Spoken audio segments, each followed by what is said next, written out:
নমস্কার বন্ধুরা, পুটির রান্নাঘরে আপনাদের স্বাগত। আমি এখানে রান্না করব ডিম পোস্ত। আমি আগে থেকে ডিমগুলো সব সেদ্ধ করে রেখে দিয়েছি। ডিমগুলোতে নুন হলুদ মাখিয়ে নিয়েছি। তো একটা কড়াইতে তেল দিয়ে ডিমগুলো এক এক করে আমি ভেজে নেব।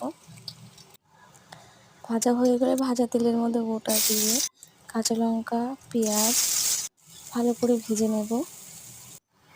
ভাজা হয়ে গেছে, এবার টমেটো দিয়ে ওটাকে একটু ম্যাশ করে নেব। তারপর একটু সামান্য লবণ দেব, হলুদের গুঁড়ো, লঙ্কার গুঁড়ো, জিরের গুঁড়ো, বেসিক যা মশলা থাকবে ওইগুলো দিতে হবে। একটু টেস্টের জন্য চিনি দেব। এবার ওটাকে ভালোভাবে মিশিয়ে নিতে হবে যতক্ষণ না তেল ছাড়ে। তবে এদিকে আমি পোস্তটা বেটে রেখেছিলাম, পোস্ত বাটাটা দিয়ে মাখিয়ে নেব, মানে মশলার সাথে সব কষিয়ে নিতে হবে। পোস্তটা যতক্ষণ না তেল ছাড়ে আমি ডিমগুলো দেবো না। এবার তেল ছেড়ে দিয়েছে, ডিমগুলো এবার দিয়ে দেবো, দিয়ে ওটাকে ভালো করে কষিয়ে নিতে হবে।